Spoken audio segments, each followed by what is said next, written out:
What's up, y'all? This is Culture91. And today, it's a very different video. I'm going to be talking about some of my favorite non-metal releases.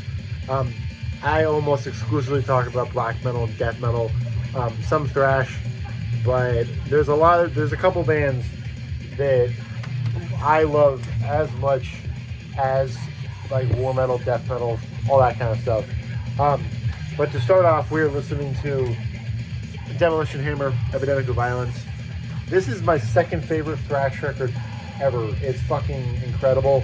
My favorite thrash record of all time is Power Trip, Manifest Decimation. That was Bad Boys right there. But yeah, so there will be no metal in this video besides what I just showed you with Demolition Hammer. So beware of that. If you don't want to see non-metal stuff, then you've been warned. Okay, first record we have Michael Jackson, Off the Wall. This is an album that it's really weird that I love it so much, but to me this is, I think, not only his best album, but I think this is the best pop record ever.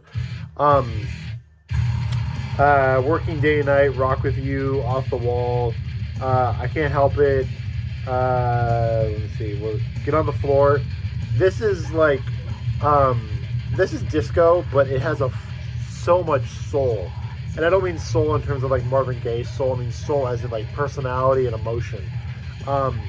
This was poppy, naive, fun pop music, only it had a lot of sincerity and a lot of like, I don't know, it was very grounded, you know, it had a lot of emotion, like I said. And then the instrumentation on this album is just second to none. Don't Stop Till You Get Enough, Rock With You, the opening like synth line in Rock With You, it's so fucking great. So yeah, Michael Jackson, Off the Wall is one of the most iconic albums in the history of music, and that is for a reason. There's some nights where I would rather listen to Off the Wall than a metal record, and that tells you all you really need to know. It's just fucking great. The thing I love most about this record is it is silly, it is fun, but it's not annoyingly silly. You know, you can listen to this and you don't have to be like, oh god, these fucking idiots, you know, then turn it off. It's just incredibly solid pop that doesn't get better than this. Alright, next up we have one of my all-time favorite records. We got Bohren, The Cup of Gore, Sunset Mission. This is, I believe, the third, maybe second album from dark jazz German collective Bohren, The Cup of Gore. If you are not familiar with this band, they are genuinely one of the best bands I've ever heard my entire life. This is really slow, really meandering, and really thought-provoking jazz that makes you feel like you're a character in a Batman, like a 1940s noir movie. It's just incredible. Most of this album is ambience, but when the saxophone comes in, it is some of the most powerful music I've ever heard. My favorite song on here is probably Painless Steel, or fuck, I want to say Black City Skyline. I think Black City Skyline and Painless Steel are my favorites. But then Night Wolf, the 16-minute song, is just incredible as well. So this album is, a lot of people say you can only listen to this band at night to really get the experience, but I think the music is so good that you don't need that. It's just fucking incredible all the time. So yeah, if you're looking for some really emotional and just fucking otherworldly jazz, listen to this band.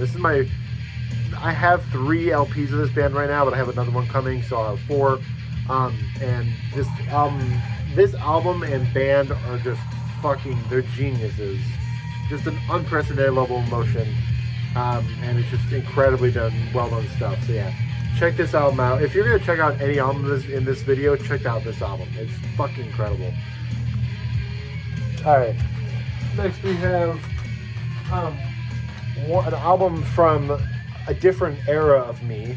We have Enter the Wu-Tang 36 Chambers by Wu-Tang Clan. This wasn't, I probably have mentioned this in the video before, but before I got into metal, I was a hip-hop head. I listened to MF Doom, ASAP Rock, Wu-Tang, Danny Brown. I saw Danny Brown live, actually. So very kind of eccentric and kind of conscious hip-hop. But this was an album that... This is probably my favorite hip-hop. This along with Mad Villainy by Mad Villain. Those were probably my two favorite albums at the time. And this album has stuck with me so much. It's definitely not the most aggressive hip hop album I've ever heard, but in terms of accessible hip hop, this is easily the most aggressive. You got stuff like Gravediggers, Onyx; those are more aggressive. Sorry, y'all, my camera storage got full. Sometimes my videos suck. I apologize. But anyway, as I was saying, Wu-Tang Clan is not the most aggressive mainstream hip hop, but it is, I think, the best. Just period.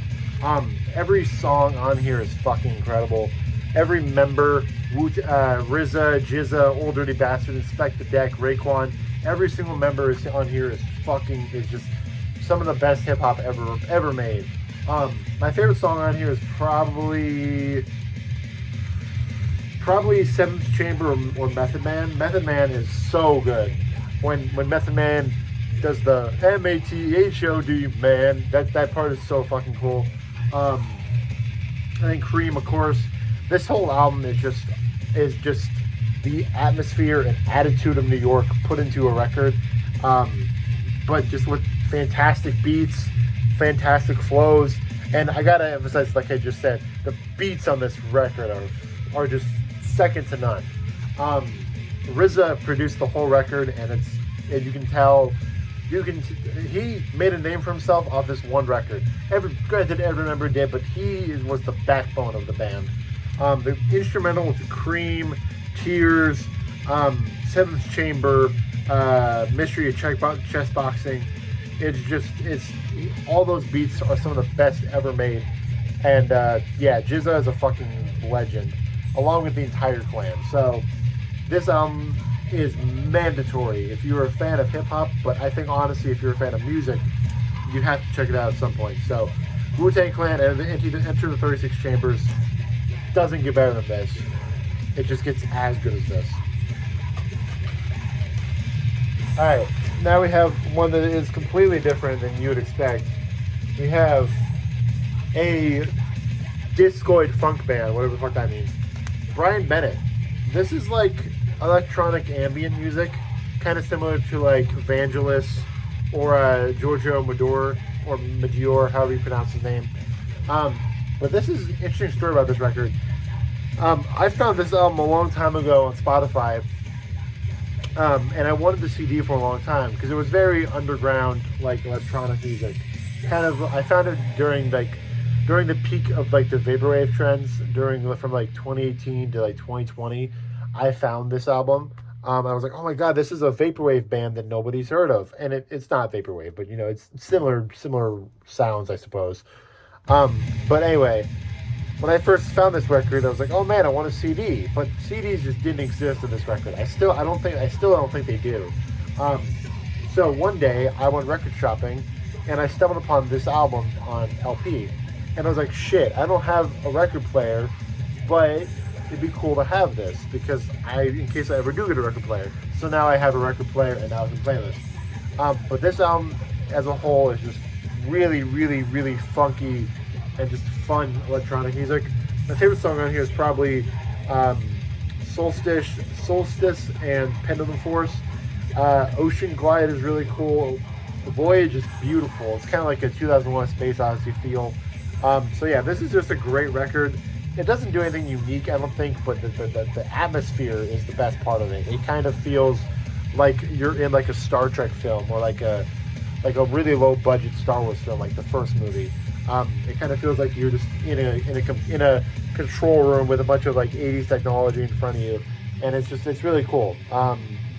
If you like stuff like I said, Vangelis, Giorgio Moroder, Perturbator, Wave Shaper, that kind of stuff, I firmly recommend this album. So yeah, very, very, very well done album, and it's a very cool atmosphere. So Next is one of my favorite bands of all time that admittedly I've not been listening to a lot recently, but whatever. We have Depeche Mode, Songs of Faith and Devotion. This is from 1993. This was the album after Violator. I almost put Violator, but I'm like, everyone's put Violator in a video like this before. So I'm like, whatever. But this might be I think this is my favorite Depeche Mode album. It goes, this album, Violator, Black Celebration, and then everything else. But this is the most like romantic sounding Depeche Mode album. It kind of feels very goth oriented and very like neoclassical or like neo folk, that kind of thing. It's very like melancholic and beautiful and epic, and it's a lot of different emotions. Walking in My Shoes, In Your Room, and Higher Love are my favorite songs. In Your Room is one of the best songs I've ever heard in my life, just period. So yeah, Depeche Mode, iconic band. Everything up to this point is essential. I have not heard anything past this album besides the newest album, Memento Mori. Memento Mori was fucking great, but beyond that, I've never heard any of their newer material, so I can't speak for that. But in terms of material from like 95 down, one of the best bands of all time. So yeah, Depeche Mode, Songs of Faith and Devotion, and also their whole discography are mandatory listening. So yeah. I know that was a shorter video, but truth be told, I'm not an expert on non-metal like I am metal. I can't talk about the different nuances of, say, a Michael Jackson record versus the nuances of like a Conqueror record. But yeah, I hope you guys are able to enjoy the video regardless. If you did, please feel free to comment below any of your favorite non-metal records. And yeah, I hope you guys enjoyed it. I'll see you in the next one. Peace.